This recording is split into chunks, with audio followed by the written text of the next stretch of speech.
আসসালামু আলাইকুম।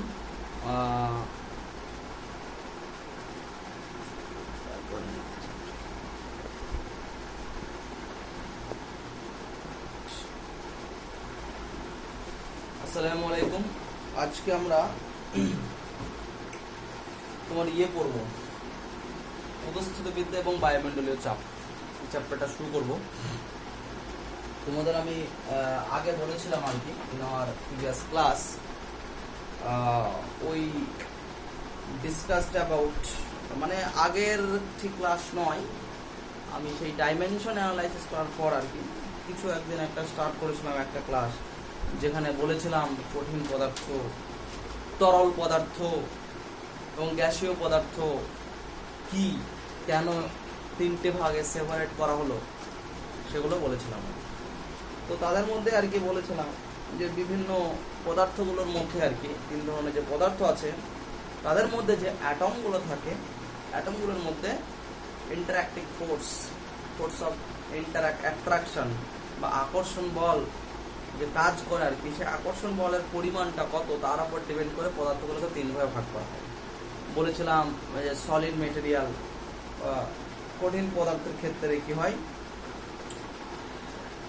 অ্যাটমগুলোর মধ্যে আকর্ষণ বলের পরিমাণটা কি খুব বেশি হয়। তরল পদার্থের ক্ষেত্রে অ্যাটমগুলোর মধ্যে আকর্ষণ বল একটু কম হয়। এবং গ্যাসীয় পদার্থের মধ্যে আর কি গ্যাসীয় পদার্থের ক্ষেত্রে অ্যাটমগুলোর মধ্যে আকর্ষণ বলের পরিমাণটা কি হয়, আরো কম হয়। তো আজকে আমরা সেই সমস্ত মেটেরিয়াল নিয়ে আলোচনা করব যে সমস্ত পদার্থের অ্যাটমগুলোর মধ্যে আকর্ষণ বলের পরিমাণটা মাঝারি, না খুব কম না খুব বেশি, সেই পদার্থকে বলা হয় তরল পদার্থ। এবার দেখো, তরল পদার্থ নিয়ে আলোচনা করার আগে আমাদেরকে তরল পদার্থের কিছু প্রপার্টি জানতে হবে। ফার্স্ট অফ অল, তরল পদার্থের কোনো ম্যাক্সিমাম ক্ষেত্রে জল যদি ধরো আকার থাকে না, তরল পদার্থকে যখন যে পাত্রে রাখা হয় সেই পাত্রের আকার ধারণ করে জল, কিন্তু তরল পদার্থের একটা ভলিউম থাকে, ফিক্সড ভলিউম থাকে। ওকে, তো ফার্স্ট অফ অল তরল পদার্থের একটা ফিক্সড ভলিউম থাকে। তো অ্যাকচুয়ালি তরল পদার্থ, আমরা কোনো একটা পদার্থ নিয়ে যদি মেজারমেন্ট করতে চাই তার তো কিছু ডাইমেনশন মানে মাত্রাগত কিছু জিনিস আমাদের ক্যালকুলেট করা দরকার।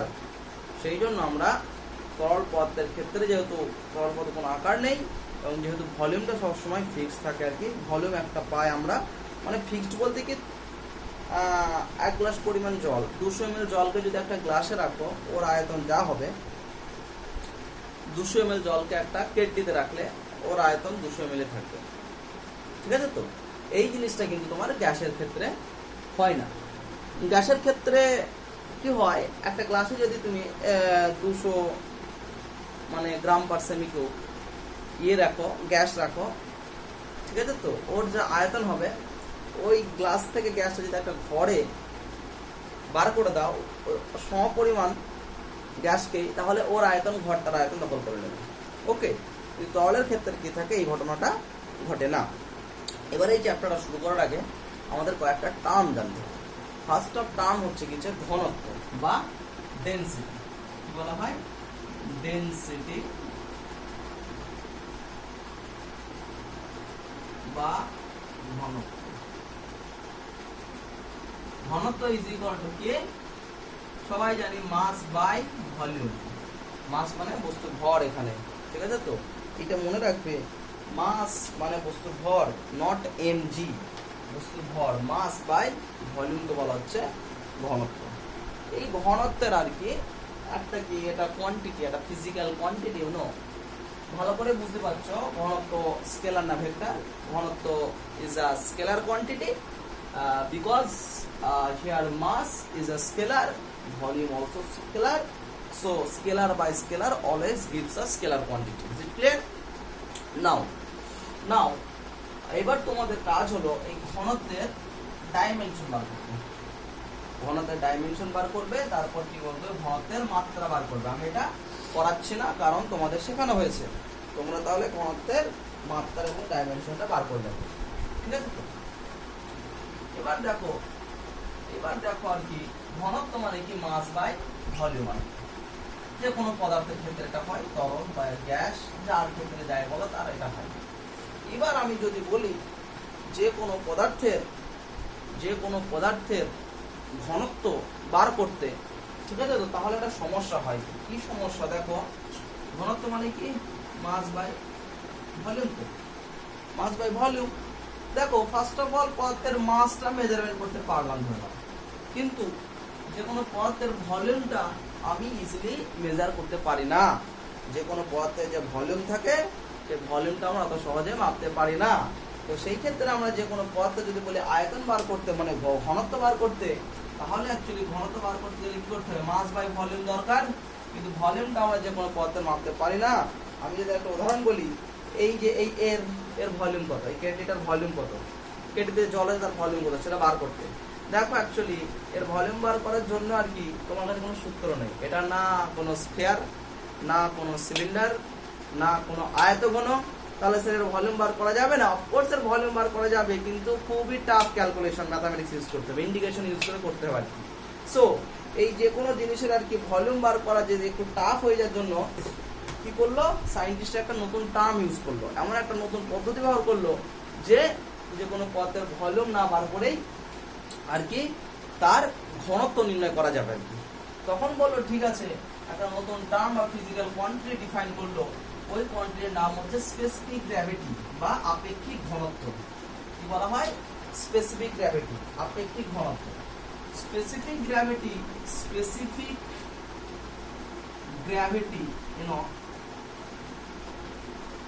বা আপেক্ষিক ঘনত্ব যদি বলি আমি, আপেক্ষিক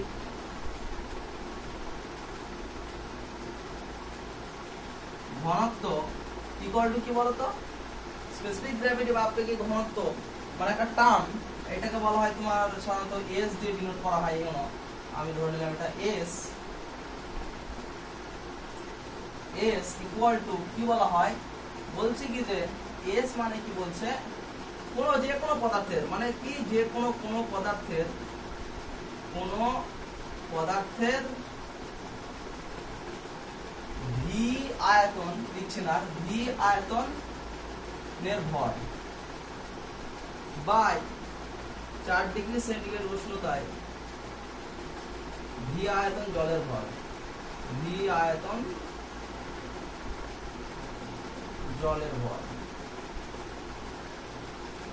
ওকে, তাহলে কি আপেক্ষিক ঘনত্ব ইজ ইকুয়াল টু কোন পদার্থের ভি আয়তন পরিমাণের ভর বাই 4 ডিগ্রি সেন্টিগ্রেড উষ্ণতায় ভি আয়তন জলের ভর।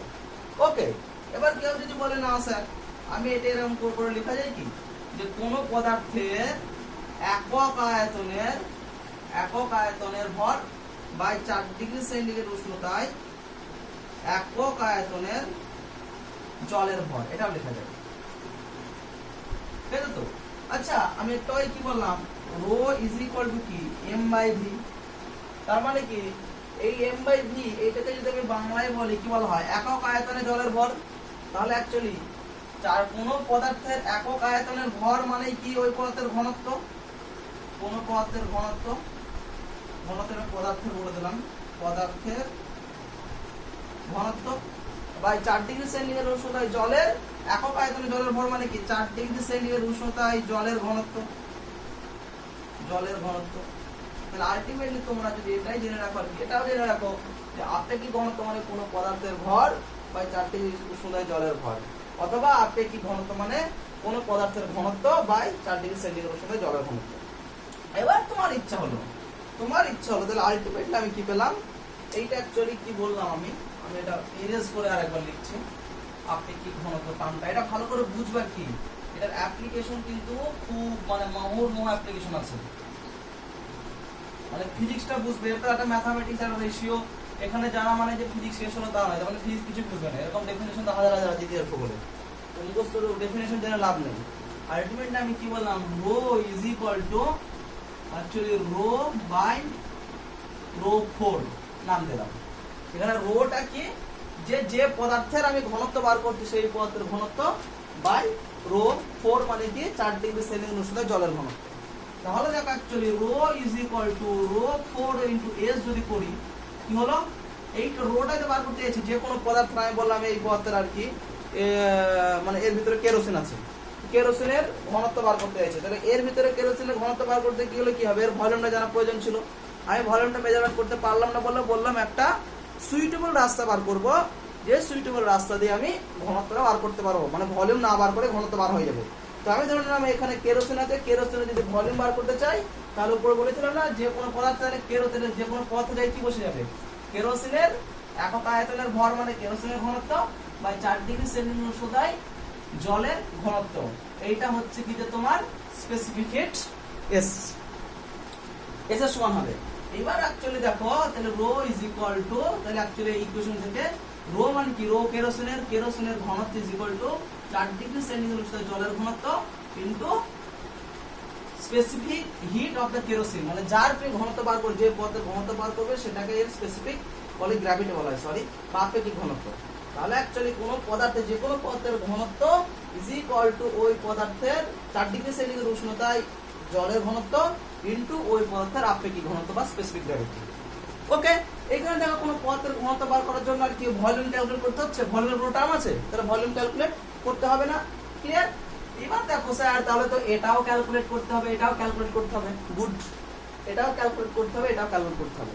অ্যাকচুয়ালি দেখো মজার ব্যাপার হলো কি যে প্রথমে আর কি তোমাকে আমি বলছি একটা কোয়েশ্চেন তোমাদের অ্যারাইজ হওয়া উচিত ছিল, যদিও হয়েছিল না জানি না, যে আমি যখন বললাম স্যার রো এস মানে কি, যে একক আয়তনে পদার্থের ভর মানে যে পদার্থ মানে কোনো পদার্থের ঘনত্ব বাই 4 ডিগ্রি সেন্টিগ্রেড উষ্ণতায় জলের ঘনত্ব। স্যার আপনি রোটা নিলেন ঠিক আছে, মানে যে পদার্থের ঘনত্ব বার করো সেটা নিলেন, কিন্তু আপনি ওটাকে 4 ডিগ্রি সেন্টিগ্রেড উষ্ণতায় জলের ঘনত্ব দিয়ে ভাগ করছেন কেন?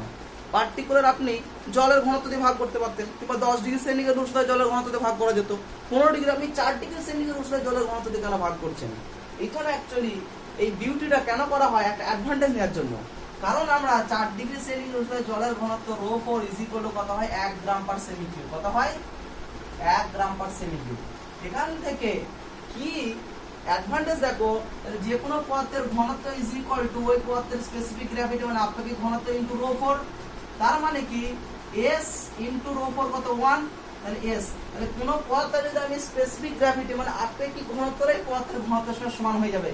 মানে আমি যদি এখানে যদি 4 ডিগ্রি সেন্টিগ্রেড না লিখে যদি 10 ডিগ্রি সেন্টিগ্রেড জলের ঘনত্ব নিতে, এখানে অ্যাকচুয়ালি রো 4 ভ্যালু 1 হতো না, 1 না ধরো 1.2 হলো।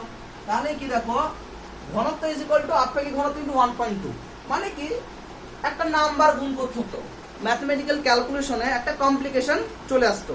সেইটাকে নাইসলি অ্যাভয়েড করার জন্য ওরা পার্টিকুলারলি দেখলো যে এক্সপেরিমেন্ট করে দেখে 4 ডিগ্রি সেন্টিগ্রেড উষ্ণতায় জলের ঘনত্ব 1 হয়ে যায়, তাহলে আমি যদি এস এর মানে কি, তাহলে আমি যদি 4 ডিগ্রিতে ভাগ করি তাহলে এস কে 1 দিয়ে গুণ করা হবে, আর তার মানে কি আপেক্ষিক ঘনত্ব ইজ ইকুয়াল টু ওই পদার্থের ঘনত্ব হয়ে যাবে। তার মানে কোনো পদার্থের আপেক্ষিক ঘনত্ব থাকলেই ওটাকে বলবো ঘনত্ব বলে দেবো, সিজিএস ইউনিট কিন্তু এটা। আবার কি 4 ডিগ্রি সেন্টিগ্রেড জলের ঘনত্ব এসআই কত হয় 1000 কেজি পার মিটার কিউব। এক্ষেত্রে দেখো 1000 দিয়ে গুণ করা মানে কি 1 × 10³ দিয়ে গুণ করা, তার মানে কি অ্যাকচুয়ালি এক্ষেত্রে দেখো কত অ্যাডভান্টেজ, এসআই যদি নিই, এসআই এর ক্ষেত্রে কি হবে, কোনো পদার্থের ঘনত্ব ইজ ইকুয়াল টু ওই পদার্থের স্পেসিফিক হিট ইনটু 10³ দিয়ে গুণ করলে হয়ে যাবে। তাহলে কত ইজিলি দেখো specific hit, sorry specific gravity এবং স্পেসিফিক গ্র্যাভিটি এবং কোনো পদার্থের স্পেসিফিক গ্র্যাভিটি এবং ওই পদার্থের ঘনত্বের মধ্যে একটা রিলেশন বার করলাম। এবার দেখো ফিজিক্সের সবসময় যে রিলেশনগুলো বার করবে, রিলেশন বিভিন্ন প্রকার হতে পারে, ঠিক আছে তো, কিন্তু রিলেশনটা তুমি সেইটাই ফিজিক্স তাকে সিলেক্ট করে যেটা সবচেয়ে ইজিয়েস্ট হয়। এখানে রো 4 করে আমার সবচেয়ে ইজিয়েস্ট হয়ে গেল ক্যালকুলেশন। এখানে একবার 1 দিয়ে গুণ করবো, এসআই হলে 1000 দিয়ে মাল্টিপ্লাই করবো, তাহলে কোনো পদার্থের ঘনত্ব আর আপেক্ষিক ঘনত্বের মধ্যে সম্পর্ক পেয়ে যাবো। তাহলে কোনো পদ যে কোনো পদার্থের ঘনত্ব বার করার জন্য আমাদের ওই পদার্থের না মাস লাগছে, না হয় পদার্থের ভলিউম বার করতে হচ্ছে। কারণ আমরা কি জানি rho is equal two km/v, আমি বলেছিলাম, তাই ঘনত্ব বার করতে গেলে মাসের ভ্যালু জানতে হবে, ভলিউমের ভ্যালু জানতে হবে। তো অ্যাকচুয়ালি এইখানে দেখো rho is equal to s into rho 4, এটা তো সবাই জানা স্ট্যান্ডার্ড, মানে এটা এক্সপেরিমেন্টালি বার করা হয়েছে একবার। এবার এসটা জানতে হবে, কোন পথে স্যার এই এসটা কি করে বার করবে, স্পেসিফিক ঘনত্ব এস, এই এসটা সায়েন্টিস্টরা ল্যাবে একবার বার করে রেখেছে আর কি। যে কোনো পথে স্পেসিফিক ঘনত্ব সবসময় কনস্ট্যান্ট থাকে। কেরোসিনের স্পেসিফিক ঘনত্ব হচ্ছে এত, মানে স্পেসিফিক গ্র্যাভিটি বা আপেক্ষিক ঘনত্ব। কেরোসিনের আপেক্ষিক ঘনত্ব ধরে নাও এস এর ভ্যালু 2.3 আর কি, এটা সারা জীবন 2.3 থাকবে। আলটিমেটলি ল্যাবে আর কি সায়েন্টিস্টরা সব ম্যাটেরিয়ালের এস গুলো বার করে রেখেছে। ঠিক আছে তো। এবার বলেছে যে তোমাকে একটা মেটেরিয়াল একটা লিকুইড দিল, বললো এই না এটা তুমি চিনো না, পারদ দিয়েছে। এই পারদের ঘনত্বটা বলতে কত তুমি জানো না, পারদের ঘনত্ব কি বার করে স্যার, পারদের ঘনত্ব তাহলে রো পারদ, তাহলে পারদের স্পেসিফিক হিটটা স্পেসিফিক গ্র্যাভিটি মানে আপেক্ষিক ঘনত্বটা ক্যালেন্ডার থেকে বার করে নিলে, সায়েন্টিস্টরা যে ক্যালেন্ডার দিয়েছে ওখান থেকে দেখলে যে পারদের আছে, হ্যাঁ একটা নাম্বার আছে, সেই নাম্বারকে যদি বলো সিজিএস এর, সিজিএস হলে 1 দ্বিগুণ করে দাও, এস হলে 1000 দিয়ে মাল্টিপ্লাই করে দাও। এইটা অ্যাকচুয়ালি আপেক্ষিক ঘনত্ব বা স্পেসিফিক গ্র্যাভিটি অ্যাডভান্টেজ। সকলে জানে স্পেসিফিক গ্র্যাভিটি, আর কি তোমরা হয়তো জানতে স্পেসিফিক গ্র্যাভিটি কি, ডেফিনেশন জানতে, একটা রেশিও জানতে, কিন্তু আলটিমেটলি ফিজিক্সটা কি, কেন স্পেসিফিক গ্র্যাভিটি হঠাৎ করে একটা টার্ম নিয়ে আসা হলো, আমাদের জেনে লাভ কি, সেটা আশা করি আমি এলাবোরেট করলাম, তোমরা আশা করি বুঝতে পেরেছো আর কি, ঠিক আছে তো। তাহলে এই হচ্ছে স্পেসিফিক গ্র্যাভিটির অ্যাপ্লিকেশন, মানে ফিজিক্সটা। ওকে, কেন? কারণ আমাদের কোনো পদার্থের ঘনত্ব বার করতে গেলে ওর মাস আর ভলিউম বার করা একটু কমপ্লিকেটেড ব্যাপার, সেইটাকে অ্যাভয়েড করার জন্য আমরা নতুন টার্ম ডিফাইন করলাম, সেই টার্মের নাম হচ্ছে স্পেসিফিক গ্র্যাভিটি। স্পেসিফিক গ্র্যাভিটি প্রত্যেকটা পদার্থের ক্ষেত্রে কনস্ট্যান্ট, এবং কোন পদার্থের ঘনত্ব is equal to specific gravity into rho 4, 4 degree centigrade উষ্ণতায় জলের ঘনত্ব। এই ইকুয়েশনের টার্মগুলো যে রাশিগুলো আছে সেই রাশিগুলো আমরা ইজিলি পেতে পারি, এই জন্য আমরা কোনো পদার্থের ঘনত্ব বার করার সময় সাধারণত এই ফর্মুলাটা সব ব্যবহার করো maximum time. Is it clear? এবার দেখো একটা রিলেশন পেয়েছো, এই যে টার্মটা বললাম এর স্পেসিফিক গ্র্যাভিটি, আমি তো বলে দিয়েছি, কিন্তু এর কি মাত্রা কে বার করবে, আমি না তোমরা, আমি কখনের মাত্রা বার করবো না, ঠিক আছে তো, এর মাত্রা বার করে নেবে, ঠিক আছে, এর মাত্রা বার করবে, এর একক বার করবে, আমি ডাইমেনশন অ্যানালাইসিস শিখিয়েছি সেখান থেকে করবে। তবে একটা কথা বলে দিই, এর মাত্রা বার করার দরকার নেই, এটা কি ঘনত্ব, এটা তো ঘনত্ব, ঘনত্ব বাই ঘনত্ব কি হয়ে যাবে, কেটে যাবে, মানে ডাইমেনশনলেস কোয়ান্টিটি। সো আপেক্ষিক গুরুত্ব একটা হচ্ছে ডাইমেনশনলেস কোয়ান্টিটি বা মাত্রাহীন রাশি। ক্লিয়ার? তাহলে মোটামুটি বলে দিলাম। এবার এই ঘনত্ব আর আপেক্ষিক গুরুত্বের মধ্যে তোমার পার্থক্য আছে, বইয়ে লাইন লেখা আছে, বাংলা লাইন, সুন্দরভাবে বুঝে যাবে। আমি যে কনসেপ্টটা বললাম এইটুকু থেকে পার্থক্যগুলো নিজে তৈরি করে নেবে, বই ভালো করে পড়বে, আমি এত পড়াচ্ছি না। ওকে, এবার দেখো আমি যেটা বললাম আর কি, যে তোমাকে ল্যাবে ক্যালকুলেট করতে দেওয়া হলো। ল্যাবে অ্যাকচুয়ালি কোনো পদার্থ ধরে নাও, যে আমি বললাম না সায়েন্টিস্টরা ল্যাবে এসটা ক্যালকুলেট করে, সায়েন্টিস্টরা ল্যাবে কি, বিজ্ঞানের কি, কেরোসিনের টেস্টটা আমরা ক্যালকুলেট করতে পারবো না, তো ওরা বিজ্ঞানের ল্যাবে বলবে যে আমি ওই যে rho is equal to S into rho 4, তার টেস্ট গুলো তো সবসময় সব পদার্থ ক্যালকুলেট করে বার করতে হবে। তো সায়েন্টিস্ট কি দেখলো যে হ্যাঁ, দেখি প্রথম যখন করছে সায়েন্টিস্ট, যে অ্যাকচুয়ালি আমি ধরে নাও একটা পদার্থ আছে, একটা তরল আছে, তরলের স্পেসিফিক গ্র্যাভিটি বার করবো, স্পেসিফিক গ্র্যাভিটি বার করবো এস, তাহলে এস ইজ ইকুয়াল টু কি বলেছি, এস ইজ ইকুয়াল টু কি, রো বাই রো 4, রোটা কি ওই পদার্থের ঘনত্ব, বাই রো 4 মানে কি 4 ডিগ্রি সেন্টিগ্রেড উষ্ণতায় জলের ঘনত্ব। অ্যাকচুয়ালি দেখো ঘনত্ব আমি জানি না, কারণ ঘনত্ব বের করতে সমস্যা হচ্ছে। আমি আর একটা রো এর ডেফিনেশন কি বলেছি, যে কোনো পদার্থের ভি আয়তনের ভর বাই 4 ডিগ্রি সেন্টিগ্রেড উষ্ণতায় জলের ভি আয়তনের ভর, ভি ওয়াটার বললাম, এটা মানে রো এর ডেফিনেশন। এটা প্রথমে তো বলেছিলাম যে কোনো পদার্থের ভি আয়তনের ভর বাই 4 ডিগ্রি সেন্টিগ্রেড উষ্ণতায় জলের ভর। ওকে, কিন্তু তাহলে অ্যাকচুয়ালি কোন আয়তনের ভি আয়তনের ভর লাগবে, মাস, কোন পদার্থের, যে পদার্থ বার করছি তার ভি আয়তনের মাসটা আমি ল্যাবে ক্যালকুলেট করতে পারলাম, কিন্তু ল্যাবে বলছি 4 ডিগ্রি সেন্টিগ্রেড উষ্ণতায় জলের ভরটা বার করতে হবে, তবে যে এসটা বার করতে পারবো, তাই তো, এসটা বার করতে পারবো কি করে, যে পদার্থের ভি আয়তনের ভর আমি বার করে নিলাম ইজিলি, কিন্তু ল্যাবে 4 ডিগ্রি সেন্টিগ্রেড উষ্ণতায় জলের ভর আমাকে বার করতে হবে। আচ্ছা, সাধারণত একটা কমন সেন্স লাগে, বলো কোনোদিন পৃথিবীর টেম্পারেচার মানে মানুষ যেখানে বসবাস করে সেখানে ঘরের উষ্ণতা কোনোদিন 4 ডিগ্রি হয়? কোনোদিন হয় না আর কি। মানে ল্যাবে তোমার যে জলে তুমি যে জলটা মাপবে আর কি, যে মানে ভর মাপবে, এটা ভর, এটা জলের ভর, 4 ডিগ্রি সেন্টিগ্রেড উষ্ণতায় ভি আয়তনের জলের ভর। ওকে, বা ওকে ঠিক আছে তো। এবার ভি আয়তনের জলের ভর। এবার দেখো 4 ডিগ্রি সেন্টিগ্রেড উষ্ণতায় মানে অ্যাকচুয়ালি ভিটা কি বলতো, আমি বারবার ভিটা কেন বলছি, ধরো তুমি কেরোসিন নিচ্ছ, তাহলে কেরোসিনের ভর 1 লিটার, 1 লিটার কেরোসিনের যদি ভর নাও, এখানে 1 লিটার জলের ভর নিতে হবে, কিন্তু সেই জলটা 4 ডিগ্রি সেন্টিগ্রেড টেম্পারেচারে থাকতে হবে। ক্লিয়ার? এবার দেখো ল্যাবে তুমি যখন জলটা মাপছো, 1 লিটার জলের ভর মাপবে, তাহলে অ্যাকচুয়ালি যখন ল্যাবে মাপছো, ল্যাবে যে জলটা নিতে সে জলের টেম্পারেচার কত হবে, ঘরের টেম্পারেচারের সমান হয়ে গেল, মানে 4 ডিগ্রি সেন্টিগ্রেড টেম্পারেচারে জলের ভর, মানে জলের ভর মাপা ল্যাবে খুবই মানে মাপাই যাবে না, সম্ভব নয়। কেন বলো তো, কারণ তোমার 4 ডিগ্রি সেন্টিগ্রেড ঘরের উষ্ণতা সবসময় বেশি, 27, 28, 20, 22 এরকম থাকে। তো 4 ডিগ্রি সেন্টিগ্রেড উষ্ণতা হবে না জলের। কি কেউ বলে স্যার ফ্রিজে জলটা ঢুকিয়ে দেবো, 4 ডিগ্রি সেন্টিগ্রেড উষ্ণতা যখন হবে তখন বার করে নেবো। হ্যাঁ ঠিক আছে, ফ্রিজে ঢুকিয়ে দাও। ফ্রিজ থেকে যখন তুমি জলটা 4 ডিগ্রি থেকে বাইরে বার করবে তখন জলের টেম্পারেচার কি হবে, আস্তে আস্তে বাড়তে শুরু করবে।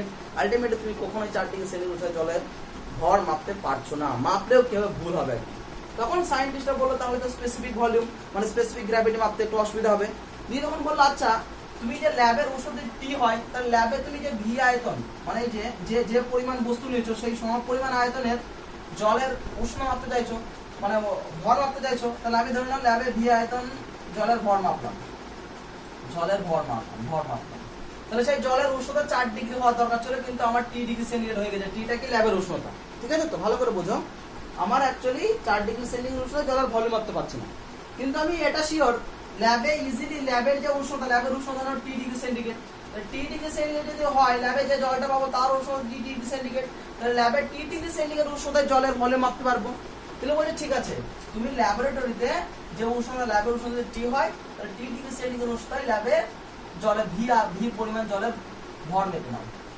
মাপা হয়ে গেল, বলছে ঠিক আছে মেপে নাও, দিয়ে ওটা রেখে দাও। দিয়ে বলছে এইটা অ্যাকচুয়ালি একটু ফর্মুলাটা মডিফাই করো, দেখো কত সুন্দর হয়ে গেল।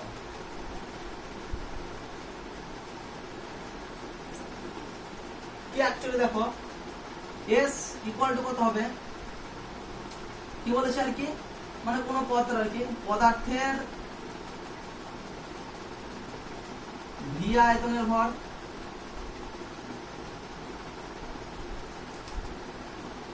বাই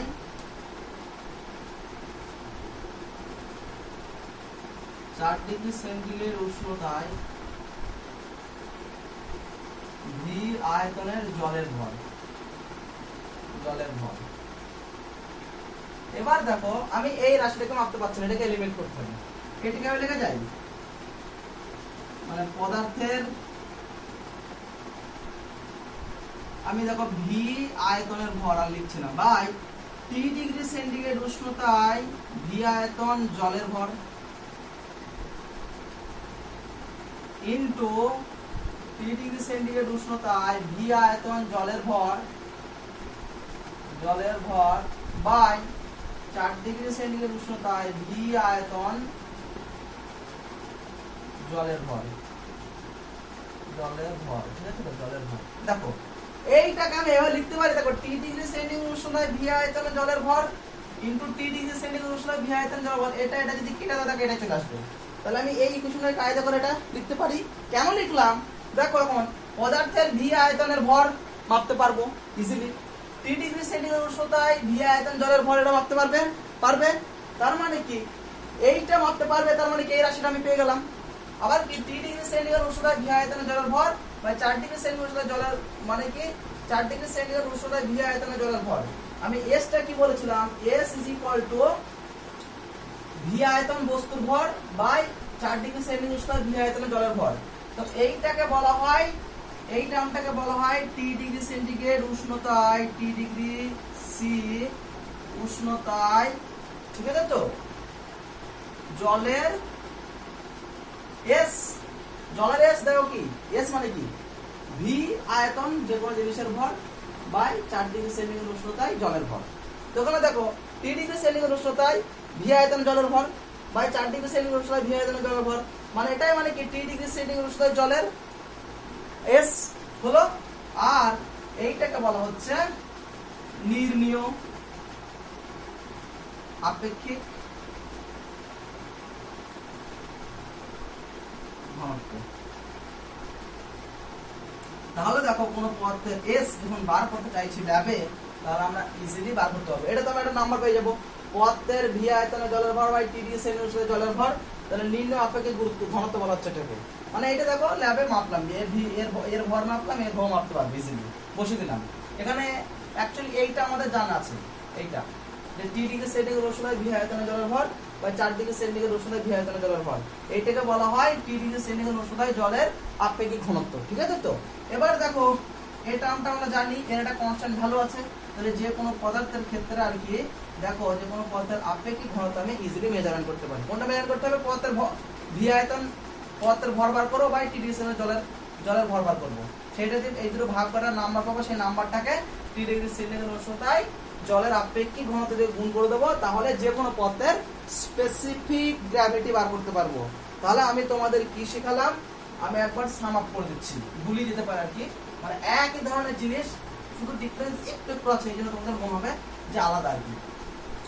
ফার্স্ট অফ অল আমাদের মেন উদ্দেশ্য হচ্ছে রো বার করা, যে কোনো পথে দিব না, রো বার করতে গেলে তোমার মাস আর ভলিউম বার করতে অসুবিধা হচ্ছিল, এই জন্য আমি নতুন ফর্মুলা ইউজ করলাম, S S into rho four হচ্ছে 4 ডিগ্রি সেন্টিগ্রেড জলের ঘনত্ব, ঠিক আছে। তো এবার দেখো এই ইকুয়েশনে বসাতে গেলে এইটা আমি জানি, কিন্তু এই ভ্যালুটা আমাকে বার করতে হবে। এই ভ্যালু বার করার জন্য আমি একটা ফর্মুলা বার করলাম, যে একটা নির্ণয় ঘনত্ব ইন্টু 3 ডিগ্রি সেন্টিগ্রেড জলের আপেক্ষিক ঘনত্ব, ব্যাস। তাহলে এখান থেকে এই ভ্যালুটা পাবো, এখান থেকে এই ইকুয়েশন থেকে এস এর ভ্যালু পাবো, এই ইকুয়েশনে বসিয়ে দেবো, তাহলে আর কি যে কোনো পথের ঘনত্ব আমরা ইজিলি আমরা বার করতে পারবো। ওকে, এই হলো। এবার দেখো মোটামুটি এটা হলো আপেক্ষিক ঘনত্বের ব্যাপার। এর উপর ভিত্তি করে কিছু ম্যাথামেটিক্স আছে, ম্যাথামেটিক্স গুলো করবে, না বুঝতে পারলে আবার বলবে, ঠিক আছে। তো এবার দেখো একটা জিনিস বলছি তোমাদের আর কি, এবার আমরা কি করব, তোমার একটা বডি যদি থাকে, দেখি না কোন একটা যদি বডি থাকে আর কি, একটা বডি আছে, ঠিক আছে। তো এই বডিকে, এটা সলিড বডি, এখানে যারা বল দাও কি বস্তুটা কি হবে, এইদিকে সরে যাবে আর কি, মানে বস্তু ডিসপ্লেসমেন্ট হবে। ওকে, এবং বস্তুর কত ডিসপ্লেসমেন্ট হলো, এবং বস্তুর ডিসপ্লেসমেন্ট হওয়ার জন্য এখানে যদি তুমি F পরিমাণ বল দাও, বস্তুর যদি S পরিমাণ ডিসপ্লেসমেন্ট ঘটে, ওয়ার্ক ডান কত, W = F * S। Any problem সলিডের ক্ষেত্রে? ঠিক আছে, কোনো সমস্যা নাই। এইবার তোমার ইচ্ছা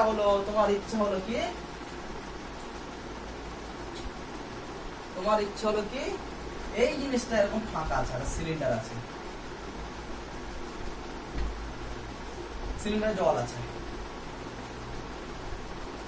ওকে, এবার সিলিন্ডারে এখানে জলে তুমি বল প্রয়োগ করলে, জলটা সরবে, বল প্রয়োগ করে বলে ওয়ার্ক ডান কত বার করতে হবে। তোমাকে বললাম সিলিন্ডার তুমি F পরিমাণ বল প্রয়োগ করো, দিয়ে ওয়ার্ক ডান কত হবে সেটা বার করো, ঠিক আছে। তো মানে তুমি এক জায়গায়, মানে এখানে জল আছে, তুমি জাস্ট এই জায়গায় হাত ঢুকে দেবে, কত ওয়ার্ক ডান বার করতে পারবে? বলে স্যার পারবো, W কি F * ডিসপ্লেসমেন্ট। আমি বলো ডিসপ্লেসমেন্ট কত বার করে দেখি। জলটা তুমি এখন এত মোটা সিলিন্ডার, তুমি জল একটু ঠেলেছে আর কি, জল গেছে, কতটা জল গেছে কোনোদিন মাপতে পারবে? কোনোদিন মাপা সম্ভব নয়। এটা কতটা জল গেছে কোনোদিন মাপা সম্ভব নয়। তাহলে অ্যাকচুয়ালি এরকম সিস্টেমের ক্ষেত্রে ওয়ার্ক ডান যদি বার করতে হয়, আমাকে ফোর্সটা তোমার সম্পূর্ণ এরিয়ার মতো, মানে এইটুকু দিলে হবে না, যত বড় এরিয়া তত বড় এরিয়াতে বলটা দিতে হবে। মানে একটা বালতি আছে, বালতিতে তুমি হাত ঝুঁকি দাও, জলের কতটা সরণ হলো তুমি কোনোদিন পাবে না আর কি, ঠিক আছে। তো কিন্তু বালতির মুখ যত বড় আছে, অত বড় একটা প্লেট নাও, প্লেটটা বালতির মুখে দাও, এইবার তুমি ঠালা দেখো প্লেটটা সহ সমস্ত জল আস্তে আস্তে নিচের দিকে যাবে আর কি, তার মানে একটা সরণ তখন তুমি পাবে আর কি। আমি বোঝাতে পারলাম কিনা জানি না, সিলিন্ডারটা আমি এইভাবে ড্র করি, এই জল আছে, এই হলো, ঠিক আছে। তো এবার দেখো তুমি যদি এখানে হাত দিয়ে বল প্রয়োগ করো, হাতটা তোমার ঢুকে যাবে, জলের সরণ কত হয় মাপতে পারবে না। কিন্তু তোমাকে জলের যদি সরণ ঘটাতে হয়, তোমাকে ঠিক এর সমান করে একটা প্লেট, এরকম একটা প্লেট মুখে বসিয়ে দিলে আর কি, এই প্লেটের উপর যদি বল প্রয়োগ করো, তাহলে কি ঘটনা ঘটে, প্লেটের উপর যদি আমরা বলটা প্রয়োগ করি, তাহলে তোমার এই ঘটনা ঘটবে, কি বলতো, প্লেটে বল প্রয়োগ করেছো, আগে ছিল এত পর্যন্ত জল, এবার প্লেটটা বল প্রয়োগ করে তুমি এইভাবে বল দিয়েছো, প্লেটটা এতদূর নেমে গেছে আর কি, জলটা এতদূর চলে এসেছে। আগে জল কতদূর ছিল, এতদূর পর্যন্ত, জল এখন নেমে গেছে এতদূর পর্যন্ত, জলের সরণ কতটা হয়েছে, ইয়েস। এবার দেখো জলের সরণ বার করতে পারে। এবার তোমাকে যদি বলে আমি ওয়ার্ক ডান কত, W = F * S, বোঝা গেল? তাহলে এবার তুমি ওয়ার্ক ডান মানে সরণটা, জলের সরণটা কিন্তু বার করতে গেলে, কিন্তু একটা সলিড ম্যাটেরিয়ালের ক্ষেত্রে আর কি, সলিডের এখানে যদি বল দাও এটা সরে যাবে, এখানে দিলে সরে যাবে, কিন্তু জলের ক্ষেত্রে আর কি সম্পূর্ণ এরিয়াটাই বল দিতে হবে, তবেই জলটা সরবে আর কি, তবেই ওয়ার্ক ডান বার করতে পারবে। কিন্তু লিকুইডের ক্ষেত্রে এই ঘটনা ঘটে না, লিকুইডের ক্ষেত্রে সম্পূর্ণ জায়গায় দিতে হবে তবে হবে আর কি। তো সলিড আর লিকুইডের মধ্যে বুঝতে পারলে, তাহলে আলটিমেটলি দেখো, আলটিমেটলি এটাই মেন জায়গা, যে বলছে কি যে লিকুইডের ক্ষেত্রে যদি আমি ওর সরণ ঘটাতে চাই, তাহলে লিকুইডের টোটাল ক্ষেত্রফলের উপর বল দিতে হবে, তাহলে অ্যাকচুয়ালি সলিডের ক্ষেত্রে বল দেওয়ার জন্য আমরা কোনো ক্ষেত্রফল জানার প্রয়োজন ছিল না, যে এখানে বল দিলাম, এখানে বল দাও, এখানে বল দাও, যেদিকে বলতে যাবে। কিন্তু এটা যদি লিকুইড হয়, লিকুইডে যেতে গেলে লিকুইডের ক্ষেত্রফলের ওপর, সমস্ত ক্ষেত্রফলের ওপর বল প্রয়োগ করতে হবে। ক্লিয়ার? সমস্ত ক্ষেত্রফল যখন বল প্রয়োগ করতে হবে, তো লিকুইডের ক্ষেত্রে বল প্রয়োগ করার জন্য কি বলতে বলা হচ্ছে, যে ক্ষেত্রফলটা বলা জরুরি, কারণ ক্ষেত্রফল না বলা জরুরি হলে ওয়ালটা বার করতে পারবো না। অ্যাকচুয়ালি দেখো না, এই এরিয়া যদি এ হয়, এই এরিয়া যদি এ হয়, তাহলে অ্যাকচুয়ালি লিকুইডে এই সমস্ত এরিয়ায় তুমি এফ পরিমাণ বল দিয়েছো, এফ।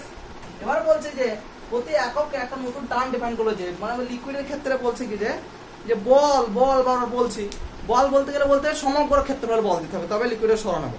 এই কথাটা শুনতে খারাপ লাগছে, তখন বলছে কি করে একটা নতুন টার্ম ডিফাইন করো, পি মানে P is equal to F by A, মানে যে পরিমাণ বল দিলে বাই লিকুইডের সারফেস এরিয়া যেটাতে সেটাতে ভাগ করে দাও, দিয়ে একটা নতুন টার্ম নাম দিল প্রেসার।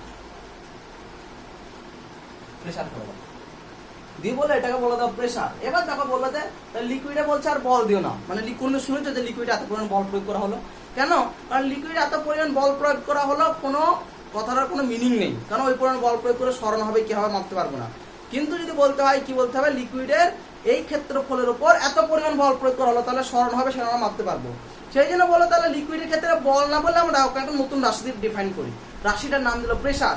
বলছে ওর ম্যাগনিটিউড বা মান কত হবে, বলছে লিকুইডে যে পরিমাণ বল প্রয়োগ করলে বাই লিকুইডের এরিয়া দিয়ে যদি ভাগ করে দাও, তাহলে দেখো প্রেসার হয়ে গেল। সেই পেয়ের মধ্যে দেখো লিকুইডের বলও আছে, এরিয়াও আছে, কারণ লিকুইডের ক্ষেত্রে বল বলার সময় এরিয়াটা বলা জরুরি ছিল।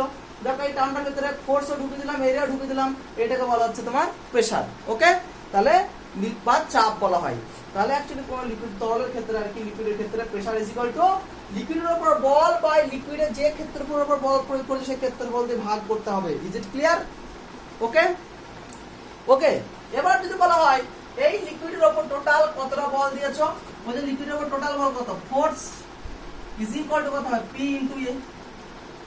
আবার এই ইকুয়েশনে দেখো F is equal to P into A, তার মানে কি লিকুইডের প্রেসারকে যদি লিকুইডের এরিয়া দিয়ে গুণ করে দিই, তাহলে যে টার্মটা পাই সেটাকে বলা হচ্ছে ফোর্স। এইটাকে মানে সলিডের ক্ষেত্রে ফোর্স বলা হয়, লিকুইডের ক্ষেত্রে বলছে আমি একে ফোর্স না বলে একটু অন্য কিছু বলে ডাকি, বলছে কি নাম দিল, তরলের ঘাত বলা হয়। কি বলা হয়, তরলের ঘাত। ঠিক আছে তো? তাহলে তরলের প্রেসার টার্মটা কেন ইন্ট্রোডিউস করা হলো বুঝতে পারলে? প্রেসার টার্মটা ইন্ট্রোডিউস করা হলো, কিন্তু কারণ ইচ্ছা হলো স্যার এই তরল আমি প্রেসার, এবার বলে আমরা সাধারণত বলে তরলে এত প্রেসার দেওয়া হয়েছে, তরলে ধরো না 2 atm প্রেসার দেওয়া হয়েছে, মানে কি 2 atm প্রেসার 1 মিটার স্কয়ার ক্ষেত্রফলের উপর দেওয়া হয়েছে, তাই তো? এবার যদি বললাম এখানে এর ক্ষেত্রফল 10, তাহলে কারো ইচ্ছা হলো স্যার এই লিকুইডের ক্ষেত্রফলের উপর টোটাল কত বল দেওয়া হয়েছে, তাহলে কত হবে, total ball force is equal two pressure into area. তাহলে যে পরিমাণ প্রেসার দিয়েছি সেই প্রেসারকে লিকুইডের যদি এরিয়া দিয়ে গুণ করে দিই, যেটা পাবো সেটা হচ্ছে বল। এই বল না বলে তরলের ক্ষেত্রে মানে সলিড মেটেরিয়ালের ক্ষেত্রে এটাকে বল বলা হয়, তরলের ক্ষেত্রে এটা বলছে বল না বলে একটা অন্য নাম দাও। কি নাম দেওয়া হচ্ছে, তরলের ঘাত বলা হয়। Is it clear? তরল কি বলা হয়, ঘাত বলা হয়। ওকে, তো অ্যাকচুয়ালি তরলের ঘাত আর প্রেসারের মধ্যে একটা বেসিক ডিফারেন্স তোমরা হয়তো বুঝতে পারলে। এবার দেখো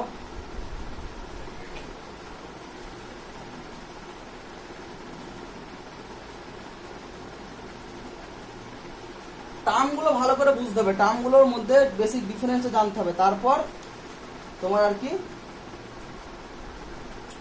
ভালো করে সবকিছু জানতে পারবে, না হলে পারবে না আর কি।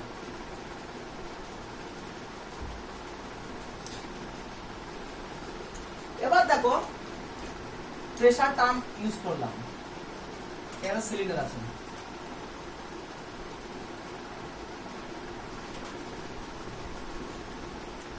ওকে। এই সিলিন্ডার কি আছে, লিকুইড আছে, জল থাকতে পারে, যা খুশি আছে উইশ, তবে কিছু একটা আছে, তরল আছে। এবার বলছে কারো ইচ্ছা হলো স্যার, বলছে কি যে তরলের ভিতরে কোন একটা পয়েন্ট দিলে এই পয়েন্টে কত প্রেসার হবে সেটা বার করতে, আমি বললাম তরলের প্রেসার বলতে হবে, মানে আর কি তরলের ভিতরে কোন একটা পয়েন্টে প্রেসার, মানে কি তরলের ভিতরে কোন একটা পয়েন্টের একক ক্ষেত্রফলের উপর কত বল প্রয়োগ করতে হবে, প্রয়োগ হবে আর কি, সেটা বার করতে হবে। দেখো বলছে ঠিক আছে, তরলের ভিতরে আর কি প্রথমে কত প্রেসার বার করতে, মানে কি এই পয়েন্টে কত বল প্রয়োগ করা হবে, কত বল এই পয়েন্টে প্রয়োগ হবে আর কি। ফার্স্ট অফ অল দেখো এখানে বলে স্যার এখানে কে বল প্রয়োগ করবে, বল তো মানুষ প্রয়োগ করে, একটা মেশিন প্রয়োগ করে, এখানে কে বল প্রয়োগ করবে? গুড। দেখো বল মানে কোন একটা বস্তু যদি মাস যদি এম হয় সে সবসময় নিচের দিকে এম জি বল প্রয়োগ করে, ইজ ইট ক্লিয়ার? এটা তোমরা জানো। তার মানে আমি ধরে নাও এখান থেকে স্ট্রেট লাইন টেনে দিলাম, এই পয়েন্ট আমি প্রেসার বার করতে চাইছি। প্রেসার মানে কি? Force by area, is it clear? তাহলে আমি বলতে পারি এই পয়েন্টের উপরে এই জলগুলো আছে, এই জলগুলো একটা মাস আছে, এই জলগুলোর মাসকে গ্র্যাভিটেশনাল জি দিয়ে গুণ করে দিলে এই এম জি কি করবে, এই ওপরকার জলটাই এই পয়েন্টের ওপর কি একটা ফোর্স প্রয়োগ করবে, একটা বল প্রয়োগ করবে। তো আমি অ্যাকচুয়ালি এই পয়েন্টটা কি কত বল প্রয়োগ করবে, মানে কত ফোর্স প্রয়োগ করবে সেটা বার করব, ঠিক আছে? তো সেই ফোর্সকে এই পয়েন্টে যে এরিয়া সেটাতে ভাগ করে দিলে কি হবে? প্রেসার। প্রেসার মানে কি? Force per unit area. তাহলে তরলের মধ্যস্থ কোনো একটা জায়গা নিয়ে নাও, সেই জায়গার উপর আমি প্রেসারটা বার করতে চাইছি। বুঝতে পারলে কি? সিম্পল। এখানে বলকে দিচ্ছে, যে পয়েন্টটা নিচ্ছে তার উপরে যে সমস্ত তরল বা লিকুইড রয়েছে সেই লিকুইডের যে ওজন, সেই ওজনটা একটা বল প্রয়োগ করছে। তাহলে কি প্রেসার মানে কি? আমি বল প্রয়োগ করছি টোটাল এই এরিয়ার, এতটা এরিয়ার উপর, এতটা এরিয়ার উপর বল প্রয়োগ করছে, তাই তো? মানে এই এই এই যে উপরে যে জল আছে এই জলটার এম ইন্টু জি, সেটা সেই পরিমাণ বল কি টোটাল এই এরিয়াটা দিয়ে এই এরিয়াটার উপর প্রয়োগ করছে। আমি যদি প্রেসার বাড়তে যে পি ইজ ইকুয়াল কত হবে? Force by area. ফোর্সটা মানে কি? এই এই এই ক্ষেত্রফলের উপরে এই যে জলটা আছে এই জলের কি মাস ইন্টু জি, সেটাই ফোর্স, বাই যদি এই এরিয়াটা যদি ভাগ করে দিই তাহলে কি প্রেসার পেয়ে যাব। এইবার দেখো এই উপরে যে পরিমাণ জল আছে এর মাসটা কত আমি সেটা বার করব। মাসটা বার করতে গেলে দুটো অপশন আছে। স্যার আপনি জলটা এখান থেকে ঢালবো, এইটুকু জলটা ঢেলে নিয়ে ডানে মানে কি দাঁড়িয়ে পারলে ওজন করবো, খুবই কমপ্লিকেটেড রাস্তা, এভাবে করা উচিত নয়, ঠিক আছে? তো তোমার কি এইটা ঢেলে ডানে ওজন করলে হবে, তোমার মাস বার করতে পারবে। কিন্তু আমি এত মানে অত আবার এখানে ঢালো আবার পাল্লায় নিয়ে যাও, কমপ্লিকেটেড ব্যাপার। আমরা ফিজিসিস্ট, আমরা অনেক সহজ উপায়ে করব, একটা জিনিস অনেকভাবে করা যায়, কিন্তু ফিজিসিস্টরা সেই পথটা ফলো করবে যে পথটা সবচেয়ে ইজিলি করা যায় আর কি, ঠিক আছে? তো দেখো কি করে করি এর মাসটা। বলছে দেখো এটা জাস্ট প্রসিডিউর, এটা কিছু না।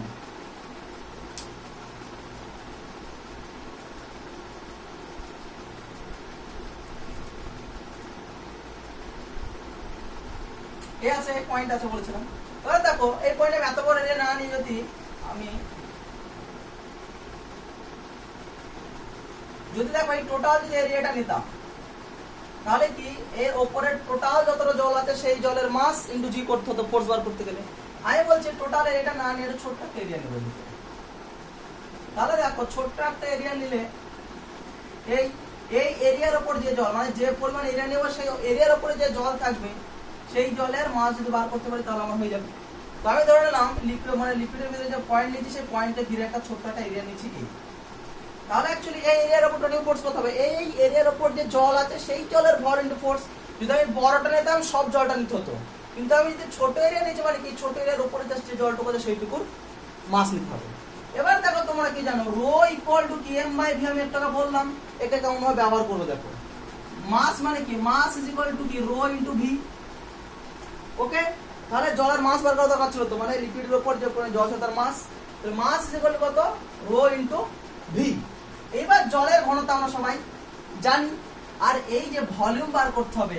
আমি যদি যে সিলিন্ডারটা নিচে সিলিন্ডারের গায়ে দেখবে যে সমস্ত তেল মাপা হয়, যে চোঙগুলো দেখবে, চোঙগুলোর গায়ে কিন্তু স্কেলটা মাপা থাকে, ঠিক আছে? তো মানে এখান থেকে জল হলে এত লিটার হবে, এখান থেকে এই পরিমাণ জল হলে এত লিটার হবে, মানে এগুলো তো ভলিউম। এখান থেকে জল হলে এত লিটার হবে, এখান থেকে জল হলে এত লিটার হবে, এখান থেকে জল এত লিটার হবে। তো আমি অ্যাকচুয়ালি এই স্কেল দেখে আর কি এই পয়েন্টের উপরে যে পরিমাণ জল আছে তার ভলিউমটা আর কি ইজিলি পরিমাপ করতে পারবো। অন্য ক্ষেত্রে কি ছিল, যদি আমি এটা ঢেলে মাছ বার করতে পারতাম, কিন্তু সেটা কি হবে? কমপ্লিকেটেড হয়ে যাচ্ছে, মানে একটু টাফ হয়ে যাচ্ছে। কিন্তু আমি যদি এই একটা চোঙ, দাগ কাটা চোঙের ভিতরে জলটা ঢালি, একটা পয়েন্ট ঠিক করি, এবারে পয়েন্টের উপরে পরিমাণ যে পরিমাণ জল আছে সেই জলের ভলিউমটা কত আমি স্কেলগুলো ইজিলি বার করতে পারবো। সেই ভলিউম বসিয়ে দিলাম, ইনটু রো যদি করে দিই, জলের রো সবাই জানা আছে স্ট্যান্ডার্ড ভ্যালু রো, তাহলে কি mass is equal to rho into V করে দিলাম। তাহলে দেখো এই পরিমাণ জলের ভর আমি ইজিলি পেয়ে গেলাম। দাঁড়িয়ে মাপতে হলো না, মানে কি আমরা তাহলে এই পথটা ফলো করবো। তাহলে আমি লিখতে পারি মাস ইজ ইকুয়াল টু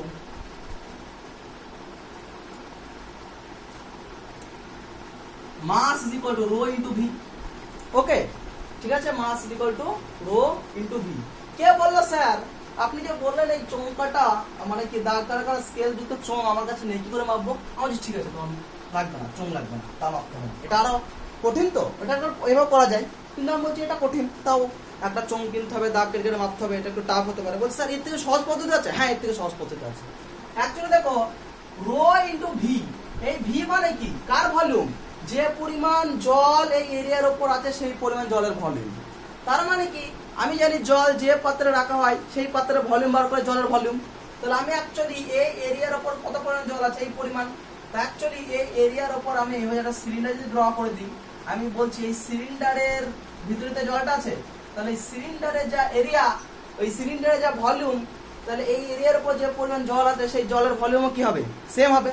দিয়ে আমি বললাম এই এরিয়ার এখান থেকে আর কি, যে জলের যে উপরিতল থেকে আর কি এইচ গভীরতায় মানে এইচ, এই পয়েন্ট থেকে জলের এইচ গভীরতায় যদি আমি যে পয়েন্ট যদি একটা কনসিডার করি, তাহলে অ্যাকচুয়ালি আমি একটা সিলিন্ডার কনসিডার করেছি, এই সিলিন্ডারের ভলিউম কত হয়? ভি ইজ ইকুয়াল টু কি আমি জানি? সিলিন্ডারের এরিয়া ইনটু সিলিন্ডারের height, A into H. Is it clear? V is equal two A into H. তাহলে দেখো আমি ভলিউমটা স্কেল দিয়ে মাপতে পারতাম, ওটা একটু টাফ হয়ে যাচ্ছে, মানে একটু টাফ, কিন্তু ওটার থেকে আরো সহজ কি বলছে, স্কেল ডেল কিচ্ছু লাগবে না, জাস্ট তুমি যে পয়েন্টে কনসিডার করছো করো, একটা স্কেল ঢুকিয়ে দাও। স্কেল ঢুকিয়ে দিলাম, হ্যাঁ স্কেল দিয়ে আর কি ছোট, এবার একটা আর এই দাগ কাটা স্কেল লাগবে না, মানে চোঙের স্কেল লাগবে না, কাঠি স্কেল গুলো ঢুকিয়ে দাও, দিয়ে হাইটটা মেপে নাও, এই পয়েন্ট থেকে হাইটটা মেপে নিলাম। বলছে যে পয়েন্টে প্রেসার বার করবে সেই পয়েন্টের চারদিকে একটা এরিয়া কনসিডার করে নাও, তো এইটুকু নিতে পারে, কেউ এইটুকু নিতে পারে, কেউ যা খুশি নিতে পারে, যা খুশি নিতে পারে, ঠিক আছে? তো তাহলে এ ইন্টু এইচ ভলিউম, তাহলে actually M is equal to rho into volume, যে কি এ ইন্টু এইচ লিখবো। Is it clear? এবার দেখো আমি কি আমরা বার করতে চাইছি কি, এটা আমাদের মাথায় রাখতে হবে। আমরা ওই পয়েন্টে কি বার করতে চাইছি? ওই পয়েন্টে বার করতে চাইছি pressure. Pressure is equal to কি? Force by area. আমি বলেছিলাম ফোর্স মানে কি, এই পয়েন্টের উপরে যে মাস থাকবে সেই মাসের জন্য যে জি হবে, মানে এমজি। তাহলে অ্যাকচুয়ালি এই পয়েন্টের উপর মাস বার করে ফেলেছি, তাহলে এই পয়েন্টের উপর মাস কত পরিমাণ বল প্রয়োগ করবে? এফ যদি করি, সে এফ ইজ ইকুয়াল কত হবে? M into G. এম কত? Rho into A into H into G. Clear? তাহলে actually force is equal rho into A into H into G. এবার একটা কোয়েশ্চেন করবে, বারবার হতে পারে স্যার আপনি বলছেন সবগুলো মাপতে হবে। আপনি যখন বলেন এই পয়েন্টের এখানে ভিতরে একটা এরিয়া নিয়েছি, স্যার জলের ভিতরে এরিয়াটা মাপবো কি করে? ফিতে দেবো, একটা সার্কুলার পথ নিয়ে এরিয়া প্লেটের মতো নিয়েছেন, এরিয়াটা আমি মাপবো কি করে? ঠিক আছে, তো একটু ওয়েট করো, আমি আনসারটা বলছি আর কি। এভাবে নিলে এরিয়াটা কি করে মাপবো সেটা বলে দিচ্ছি। তাহলে প্রেসার ইজ ইকুয়াল বার করো, প্রেসার ইজ ইকুয়াল টু কি? এফ কত হলো? Rho A H into G by A. A কেটে গেল, মানে H into rho into G. Pressure is equal to H into rho into G. রোটা মানে কি, যে তরল থাকবে তার ঘনত্ব, এইচ মানে কি যত, মানে এখান থেকে যে যত গভীরতায় নিবে সেই গভীরতাটা, হাইটটা, আর জি মানে কনস্ট্যান্ট। এবার আমি একটু বললাম যে স্যার এরিয়া ঠিক করে মাপবো। দেখো এই এরিয়া কেটে যাচ্ছে, কোনো মাপার দরকার নেই, ঠিক আছে? তো কত সুন্দর ট্রিক্স ইউজ করলাম। এই এরিয়াটা মাপা সত্যি খুব কঠিন, মাপা সম্ভব নয়, ঠিক আছে? তো আমি এই জন্য বললাম না কেউ এই এরিয়াটা নিতে পারে, কেউ সম্পূর্ণ টোটাল এরিয়াটা নিতে পারে। তোমাদের আমি টোটাল এরিয়াটা নিয়ে করতাম, ইজি হতো, কিন্তু আমি ছোট করলাম কারণ তোমাদের বই ছোট করে করা আছে, তোমরা এটা পড়বে, বই পড়তে বুঝতে পারবে না।